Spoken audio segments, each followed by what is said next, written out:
I think if Canelo was using the jab effectively, hard, the guy wouldn't have been able to come in because the guy was coming in because he wasn't worried about Canelo's jab. So he got more aggressive and he got brave. If you're not jabbing, he has no defense. I really don't care how big Crawford is. If I'm Canelo, I feel disrespected. Coming up 2 weight classes, you haven't fought at 68. We don't know how your body's going to react. He's got the heart, he's got the speed, the skills, and he's going to go out there. I was thinking he put up a good first 6 rounds, but then Canelo will start picking it up. But now I think Crawford will go for I'm picking Crawford to win now. Canelo's future is a major worry for Mike Tyson, who cautions that a defeat against Terence Crawford might be detrimental. He notes that Canelo has not always used his jab well in contests, which has frequently given opponents the confidence they need to close the distance.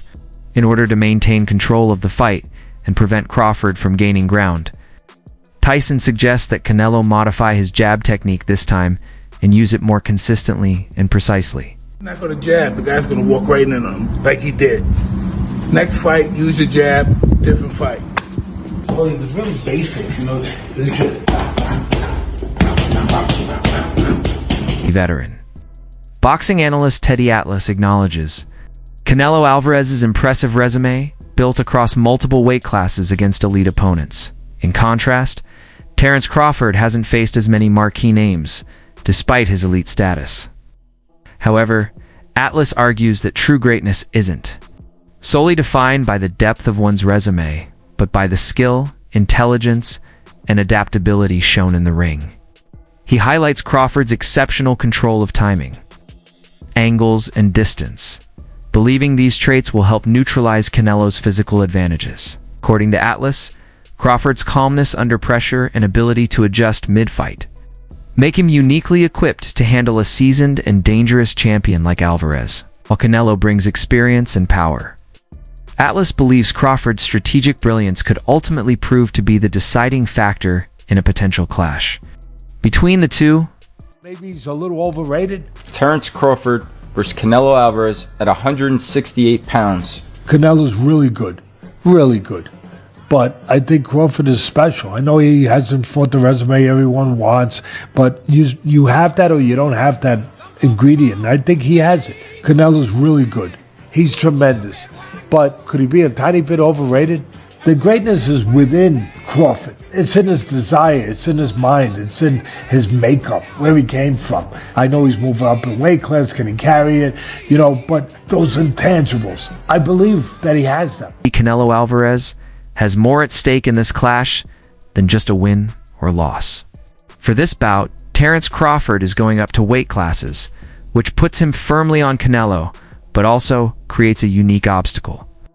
A loss in these conditions would draw criticism, implying that Canelo's size, strength, and experience advantages were insufficient to defeat a naturally smaller opponent. A result like that would cast doubt on his present position in the sport and possibly harm his image as one of the greatest fighters of his time in terms of strength-to-weight ratio.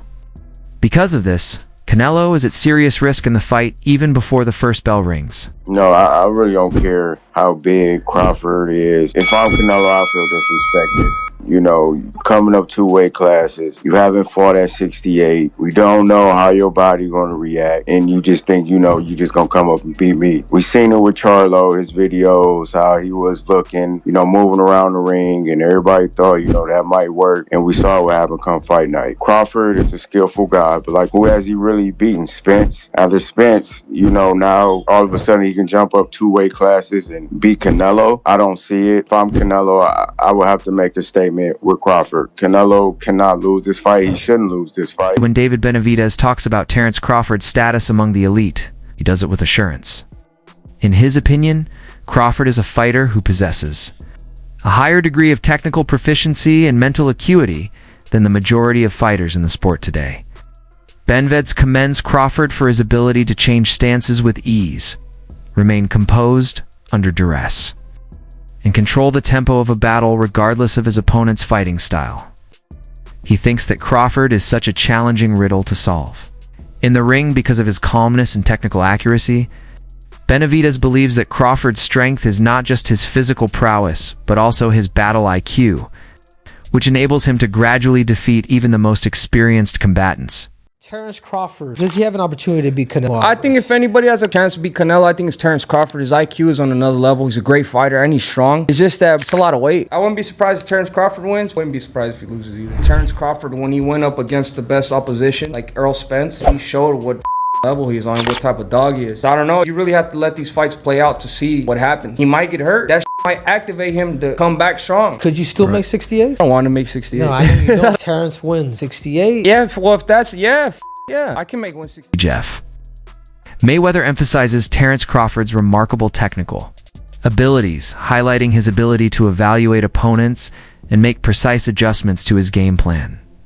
Mayweather is careful to remind fans and commentators that Canelo Alvarez's strength and experience cannot be understated. Even though he gives Crawford the advantage in terms of pure boxing skill, Canelo has successfully navigated high-pressure fights against some of the biggest names in the sport and has repeatedly shown that he can turn a fight around with a single, well-placed strike. Jeff cautions that Crawford and any other boxer who enters the ring with Canelo would be gravely remiss if they underestimated his capacity for adaptation and taking advantage of opportunities. It's kind of tough, but if anybody can do it, I think it would be Terence Crawford. I mean, skill-wise, I give him, I think he's a better fighter than Canelo, but Canelo is also a great fighter but he owns that weight class that he's in. So I would just say that I think that Crawford has to fight almost a perfect fight to win. According to Max Kellerman's technical analysis, the jab is a crucial element in this battle. He points out that Crawford has one of the most precise and effective jabs in contemporary boxing, which allows him to control range, create combinations, and throw off his opponent's rhythm. Crawford's success has mostly been attributed to his ability to control tempo with a well-timed jab. Canelo Alvarez, whose jab earlier in his career was a weapon capable of neutralizing aggressive boxers, is contrasted with this by Kellerman. However, Canelo's jab has become less frequent and steady in recent years, which could make him more susceptible to Crawford's methodical use of the lead hand. I'll give you a list of attributes and then tell me who do you feel is best in that attribute. First attribute, best jab. Crawford. Best defense. Crawford. Nowadays, Crawford. I would say early in the fight, Canelo.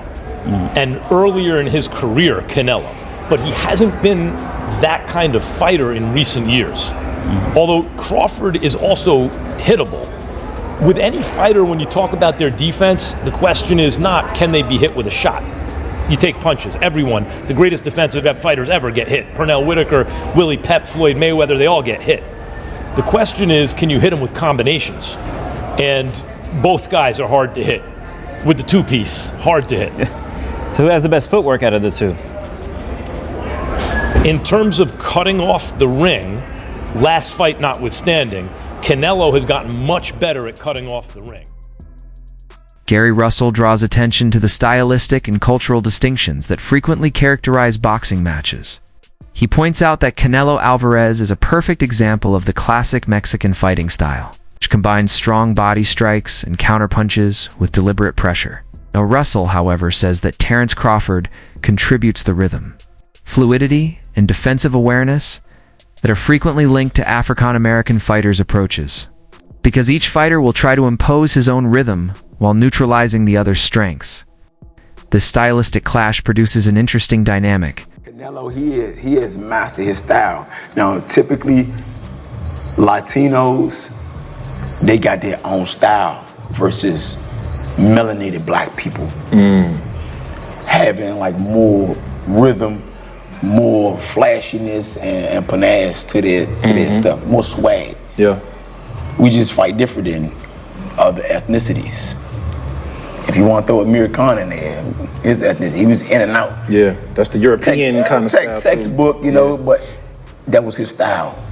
Canelo got his style and he mastered it. Terence Crawford cannot take nothing away from him. He's like freakishly good, you know. He go both sides, southpaw, orthodox, you know. And I feel like he adapt well. But it don't take much to get hit, especially these little 8-ounce gloves. He cannot slip up. He cannot slip up. He gonna have to stay set from bing to bing from round 1 to 12, and he better be in shape. I'm talking about like not 12 round shape. I'm talking about like 16 round shape. Terence Crawford is the opponent that trainer Robert Garcia has stated he supports in this well-known bout. Garcia respects Crawford's focus, work ethic, and commitment to learning the basics of boxing. He claims that Crawford's success at the top level is a good thing for the sport because it highlights the importance of ring intelligence and technical expertise. Garcia personally wants Crawford to win. Even though he appreciates Canelo Alvarez and his achievements. I love Crawford. He knows that. I've seen him. I've talked to him many times, and I wish him the best. I'm actually very happy for him and Bomac for everything they've done and the big fight that they're getting. You know, in this sport, making it to those fights and making it to those paydays, you got to be happy for anybody that makes it there. So Bomac knows, Crawford knows. Now I'm actually, after Canelo's performance, I'm actually leaning towards Crawford to win this fight. Why is that? What changed? Because I know Crawford's, he's got the heart, he's got the speed, the skills, and he's gonna go out there. I was thinking he put up a good first 6 rounds, but then Canelo will start picking it up. But now I think Crawford will go for I'm picking Crawford to win now. Crawford's preparation for this fight, in Omari Jones' opinion, is an example of professionalism. Crawford has purposefully gained weight through a focused eating and training regimen rather than rapidly bulking up and running. The danger of losing quickness and stamina. This gives him the toughness he needs to take on a fighter like Canelo, who is inherently larger, while simultaneously preserving the agility that makes his approach so effective. In Jones' opinion, this preparation minimizes the physical drawbacks associated with gaining weight while providing Crawford with the best opportunity of winning. And like me personally, meeting Crawford several times, it's like the man is just so competitive. It's like I don't even have to say nothing to him. He'll just like, man, when we sparring, it's like his competitiveness is always gonna put him over the edge, and then he just has that like, I'm not gonna let you bully me, or you know, his skill set. And it, you know, I know they talk about Charlo when Charlo moved up, but I feel like it may be a little bit different for Canelo this time around because Crawford took the moving up in weight classes serious. He did the dieting, he did the training. So I feel like when you put in work like that, you know, it's a win-win. So you don't think Crawford, you know, gaining that weight, because I saw him, he's pretty big. You don't think that's going to be a disadvantage for him in this fight? No, it looked like he put it on the right way. You know, the nutrition, the you know, like I said, the training. You know, Crawford, he trains hard. So I feel like, I know they say he probably went up to like 185, so he has to lose that weight. But I think if he did it the right way, which I know he did, he'll be successful in September. And I know, like we discussed earlier, you know, we talked with your pro debut, and now you're 3-0. Your last fight, July 19th against Blanco, and it was actually your 3rd win by knockout. Yes. I'm super proud of you. How are you feeling about your pro career so far? I'm feeling great about my pro career. I definitely feel like it's off to a great start. Wait, what's your thought about that? Yeah, I mean, well, Roy Jones is Roy Jones, but also Terence Crawford is Terence Crawford. But John Ruiz is not Canelo Alvarez. So that's another aspect of that comparison. And yes, you know, to exactly what the champ said, exactly what Abel Sanchez said, you know, you're going to put on weight, you're going to be a different fighter. And I can say this even as a fighter as myself, as I've gotten heavier in my retirement, I try and move around the gym, it just feels different. And even when you start camp, you feel different in the beginning than you do at the end. But listen, we're still 4 or 5 weeks away. I don't know exactly what Terrence is weighing right now. And even if he does say what he weighs, man, he's gone out there and said he's weighed, all types of crazy numbers just to get people to get media to respond. So it's really not really going to know until the fight and we see these guys next to each other. He might look bigger right now, but he might not be that heavy. He might still be in the range that these guys are targeting for the fight itself.